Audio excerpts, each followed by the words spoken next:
Good morning, I'm Mark Magleby, Director of the Museum of Art at Brigham Young University. We are standing in a gallery wherein we're looking at print works that came to us from the Springfield Museum of Art, and it is a collection of the Associated American Artists collection. We are thrilled to have this show here, and it is filled with works of great American artists who were brought together by Reeves Leventhal. He was a virtuoso who was trying to create the opportunity for Americans to buy inexpensive works of art at home.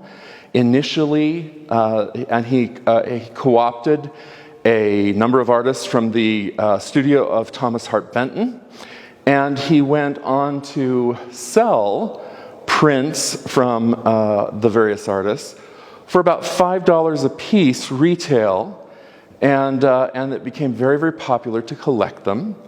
And so the museum that brought these together, has lent them to us, had a tremendous boon in acquiring all these works. We're looking here at a Grant Wood. There's nobody in American regionalism who's maybe more important or more recognized for the regionalist style than Grant Wood, and you might remember his amazing work, American Gothic. In this image, we have it entitled March from 1939. You see a farmer driving up in his horse and wagon to a barn and a very, very small house next to it. And this does such a good job at characterizing Grant Wood's and other regionalist style of a landscape that is hilly and feels, almost exaggeratedly, miniature little mountains that one has to climb, and the rise and fall, the kind of geometric shape of the landscape. We might even say abstracted. And we have a vantage point from down below, but we see that the landscape is tilting off on every side from us as we're looking there. In this, it's titled March, and it is implying that it's the beginning of the season of planting and reaping, which will eventually bring about a harvest. And so you see here a farmer who is just plowing the fields for the first time and laying it out, and you can see kind of the rows that are made across the hillsides there. You can also see that the wind is blowing very strong, and having lived in the Midwest, I can tell you I understand that wind, and so you see that as a feature of this work as well. We're going to go now and look at another work. In this lithograph by John DiMartelli, entitled Looking at the Sunshine, instead of Grant Wood's portrayal of a farmer working on his own land, here we see a young man standing almost as if fenced out of the landscape. Indeed, this young African-American laborer is standing against a stack, maybe he stacked them, pile of cinder blocks next to another pile of bricks. And so it has all the potential for building and creating something that might be shelter, that might be something related to the agricultural project. But instead, he's shown not only at a distance from the fertile fields where the corn is growing, but also that there is a river and a giant deep chasm between him and the landscape. In other words, I think Martelli is speaking of the separation of laborers from those who are landowners and what they can achieve in terms of the socioeconomic stability in the American dream. But he portrays this handsome young African-American man as someone who maybe has idealism and ambition as he looks over the landscape. It is, I hope, still a possibility in 1939 for this young man to to come into his own and to partake of the American dream. This lithograph by Peter Hurd is entitled Sermon from Revelations, and Revelations is in quotes. Revelations meaning the last book of the New Testament.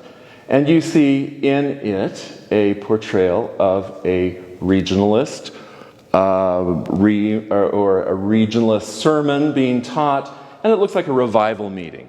You see old and young people there. You see people who are coming to Jesus, who are responding to the preacher's teaching, and you see other people who maybe have tuned out and are not fully engaged. That said, this doesn't sound very different from a lot of congregations that you may have ever seen or experienced.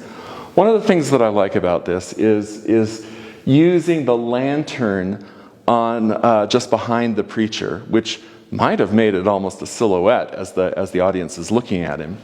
That radiance glows around him and seems to add the fire of the Holy Ghost to the things that he's teaching. It also, and a very, very gentle glow of sunset is also discernible beyond at the horizon and behind the trees, which just has this very, very soft lighting that gives great depth to otherwise which would have been a very, very flat space within this composition.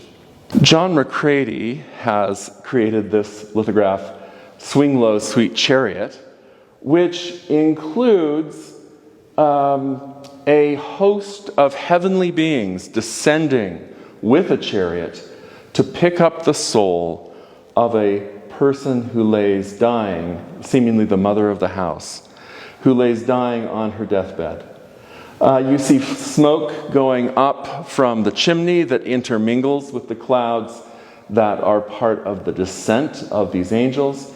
And you also, most interestingly, see devils and demons and angels fighting with each other over the soul of the woman who is about to pass.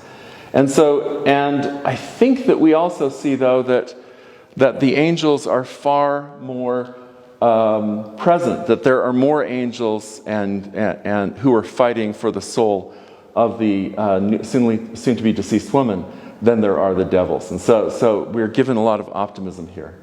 It is also, I think, a very beautiful, intimate view that we're granted, bigger than any window that a home at this time would have had.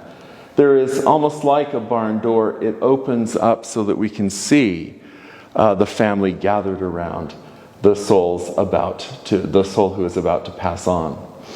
I really appreciated the motif of the angels fighting with the devils over the soul of this person, because there is a kind of implied last judgment there.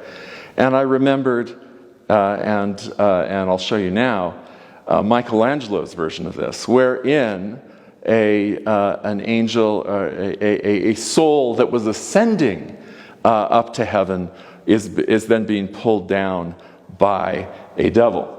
And I think that Magleby was trying to, in a very, very serious way, say that this is a real contest. When Michelangelo did it, however, I think that he was just joking. Thanks for joining us today.